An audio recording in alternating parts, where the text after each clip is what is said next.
भारत एक ऐसा देश जिसकी संस्कृति सनातन रही है और जिसका हृदय केंद्र उत्तर प्रदेश, जिसके कण कण में राम, हृदय में कृष्ण और हवाओं में देवाधिदेव महादेव का जय घोष गूंजता है।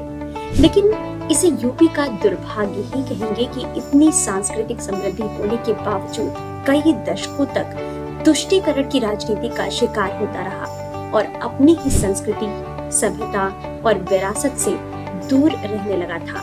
लेकिन प्रदेश के इतिहास में वर्ष 2017 उस कालखंड के रूप में सामने आया जिसने भारत के हृदय स्वरूप उत्तर प्रदेश का नेतृत्व एक ऐसे हाथों को सौंपा जिन्हें न सिर्फ अपनी संस्कृति और परंपराओं पर गर्व है बल्कि वो स्वयं इसके वाहक हैं, जो प्रदेश की संस्कृति और सभ्यता के साथ प्रदेश को विकास और उन्नति के मार्ग पर ले जाने में सक्षम है।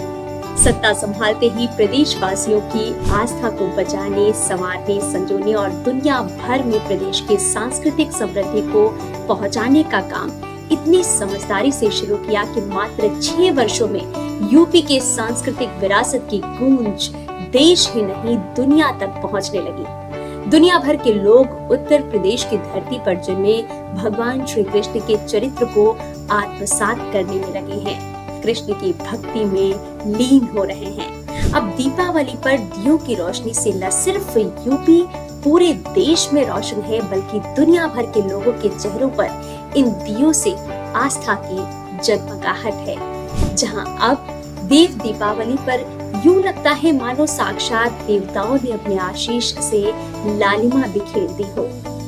मुख्यमंत्री योगी आदित्यनाथ द्वारा प्रदेश के समग्र विकास का खाका खींचकर पूरब, पश्चिम, उत्तर और दक्षिण स्थित समस्त ऐतिहासिक धार्मिक धरोहरों के संरक्षण का युद्ध स्तर पर प्रयास जारी है। रामनगरी अयोध्या में इन दिनों विकास की गंगा बह रही है।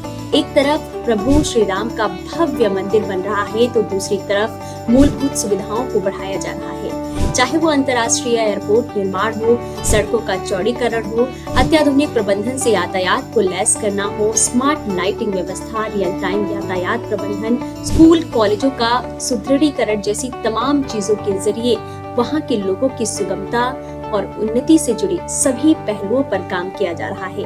84 कोस परिक्रमा के परिधि में अयोध्या के हर कोने पर प्रभु श्री राम के दर्शन हो, ऐसी योजनाओं पर काम जारी है। मुख्यमंत्री योगी के नेतृत्व में हुआ काशी का कायाकल्प यूपी के सांस्कृतिक पर्यटन का उत्कृष्ट उदाहरण बन गया है।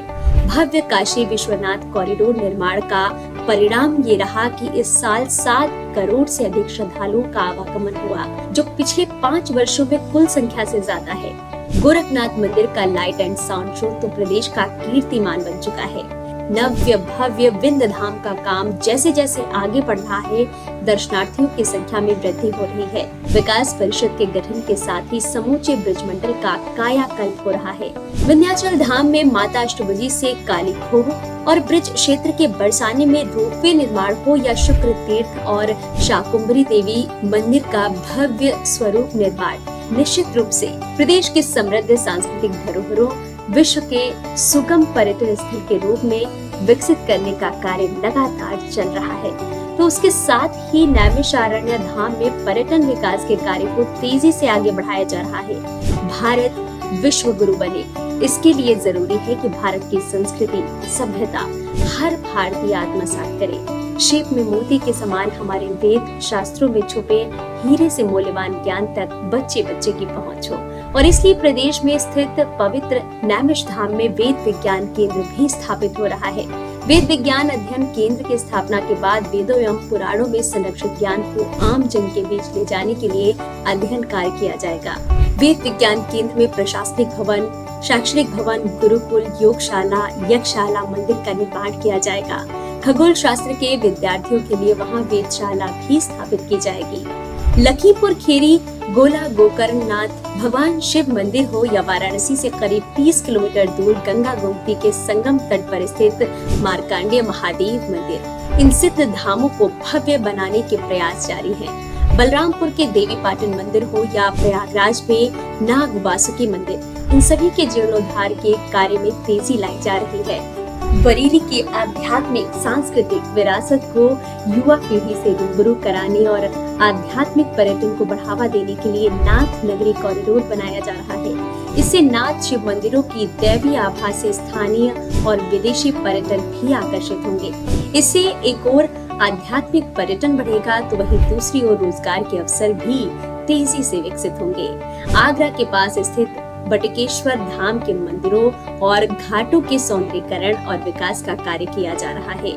महाकुंभ 2025 के लिए विस्तृत रोड मैप तैयार किया जा रहा है। स्वच्छ, सुरक्षित और ग्रीन महाकुंभ विजन के साथ योगी सरकार करोड़ों श्रद्धालुओं के स्वागत के लिए तैयार है। मथुरा, काशी, गोरखपुर, चित्रकूट, विंध्याचल, नैमिषारण्य जैसे तमाम धाम सांस्कृतिक पर्यटन का हब बनकर सामने आए हैं, जिससे एक ओर तो प्रदेश वासियों की आस्था का सम्मान हो रहा है तो वहीं प्रदेश की इकोनॉमी में भी रिकॉर्ड बढ़ोतरी।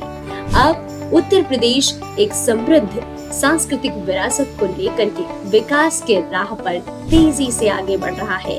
आने वाले समय में उत्तर प्रदेश पूरे विश्व के लिए पसंदीदा स्थल के रूप में अपनी अमिट छाप छोड़ने को तैयार है।